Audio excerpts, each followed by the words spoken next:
Hey guys, welcome back to another video from JD Strength. Bit of a general tip video this time. Obviously you can see today that I've currently just finished training and Dylan hasn't. You can tell by the color of my shirt. Dark red. And Dylan is, a little bit sweaty. Yeah, just from being.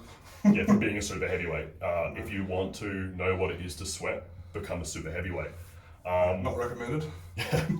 But anyway, so today's video, we're going to be talking about different ways to deload. And what we mean by different ways to deload, this is going to be a very general thing about deloading within hypertrophy phases, deloading within strength phases, and deloading within peaking. We'll go into a more specific video in future about different ways to run those phases, but there's some general guidelines on how we recommend people deload within these different phases. For the general lifter. Yeah, and a lot of lifters don't really understand how important deloading well is, or they don't actually understand that there's a different way that they should be deloading from different things. Like they get to a deload and just do nothing for a week. Yeah, no, that's bad. Yeah. But anyway, kind of getting into the first one, deloading from hypertrophy. This is one that I think we both see people probably screwing up the most. Yeah, I see a lot of times as well, people when they deload from a hyperblock, is that they drop everything dramatically. Like hypertrophy blocks aren't super intense volume, super intense weights. Yeah. They're very moderate across the thing. They can be a little bit heavier towards. Yeah. They're definitely better than harder than conditioning phases. Yeah. But when deloading from a hyperblock, you certainly don't need to dramatically drop. You don't need to cut everything in half. You can get away with going to 75% ish of what you were doing, not of your max. Yeah. And same with volume as well. Like if you're doing a 5x8, you can do a 4x5 or something along those lines. Yeah, and there's still stuff that you can push in those blocks as well. You can still pick out one or two movements a day and actually keep them pretty hefty. I've definitely had people come to me go this is a deload. It's yes, this is a deload. It's I'm doing RPE 9 lifts. It's yes, you are. Yeah. But it's an isolation movement or it's a secondary movement. Yeah. You can still pick, if you've got 5 movements in a lower body day hypertrophy block and you've been pushing the hell out of all 5 of them, when you go into a deload, you're okay, I'm only going to push 2 of these, or even 3 of them if 3 of them are lighter movements. You can keep the volume pretty much the same way as what it was in the block. Especially if you're doing, say, leg extension or leg curl after your squat days. Your squat's going to be dramatically dropped. Well, not dramatically, but it's going to drop enough. Yeah, and you can still go ham on those accessories because they are going to recover very quickly. Yeah. You're not using your entire body to just do that. Yeah, and that's probably the big thing I see there. And you'll definitely see, if you go through and you actually action your deloads like that, you'll grow like a weed through the deload, especially if you've done some overreaching in the last week of your block, which honestly you probably should be. If you're not pushing the envelope in that last week of a block, you've kind of missed the boat on that one. And you can use that drop in total volume and keeping the volume a bit higher on accessories to just absolutely slingshot yourself into the next block. Yeah. But keep the ball rolling in a sense. Yeah, absolutely. Moving on to strength blocks. This is obviously quite a bit different from the hypertrophy. Yeah, with a strength block, you definitely want to scale it back a little bit more because you will be obviously going to be heavier because it's designed to be stronger, not just to grow. Yeah. When I deload from a strength block, I will tail it back a fair bit more to say 50% of what I was doing. Yeah. Same with the volume. You kind of want to relax those big lifts a little bit more. Yeah. Because like Joel said, you want to be pushing hard in those last few weeks. Yeah. And really just get it going. So once you do come into that deload, you want to have a good relax. But those accessories, you can still push fairly hard. Yeah. And I 100% agree. And something that I actually use as a bit of a yardstick to whether or not that last week's been a good push. If you go into your deload and you go into that squat, and let's say you're at the end of your strength block, you did 3x3 at 300, and you're going into your deload, you're okay, I'm doing this at fucking 6, I'm doing it at 200, so a big drop back for triples, and you're this feels like shit. You've deloaded at the right time. Yeah. Like, because you know what? If you tried to go up and go, okay, I'm going to do 3x2 at 310, that would have sucked. That's how people die. Yeah, that's how bad things happen. Like, and that's the big yardstick when it comes to deloading from a strength block is that primary movement. If you go into that, and you're like, yeah, that murdered me. Yeah. That was. You can probably tell just from picking it up and it feels heavy and you're just like, yeah, that's enough. Yeah, absolutely. Yeah. But like as Dylan said, like you can still push accessory lifts. Like I've had people doing like fairly high volume leg pressing and fairly heavy leg pressing in a strength deload. Yeah, like the main thing that I see as being the primary concern with a strength deload is just really pulling things back from that central nervous load perspective on the 3 big lifts, or if you've got a fourth day that's a bit heavier, pulling that back as well.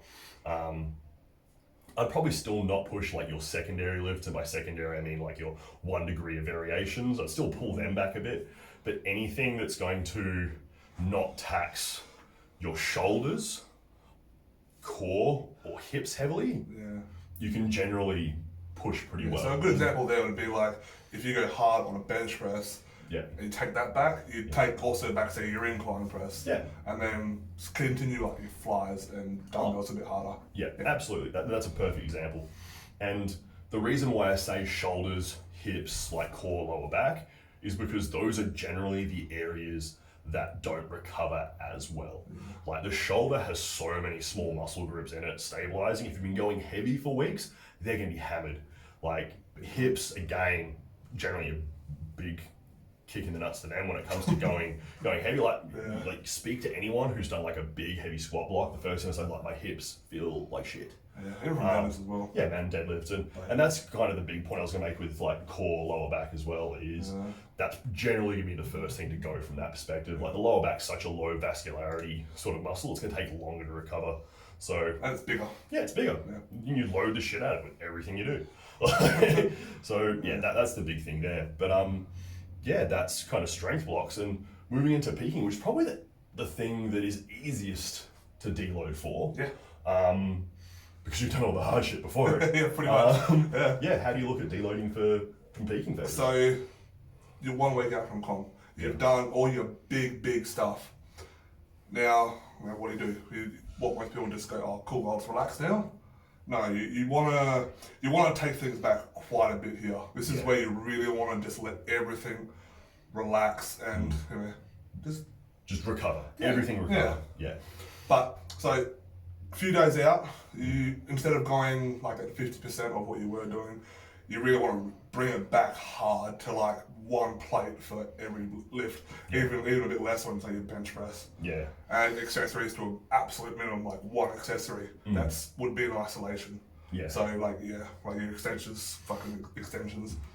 Little ones. And stuff like that generally, like you'd want to approach it from like an active recovery thing. You would go in and like with that 1 plate movement, you'd do like 5 singles and be like, you know what, this is feeling a little bit stiff, this is feeling a little bit dicky. Just go get some light blood flow and just try and get some flow through it. Because at that point, as you just said, like we've done all the hard stuff.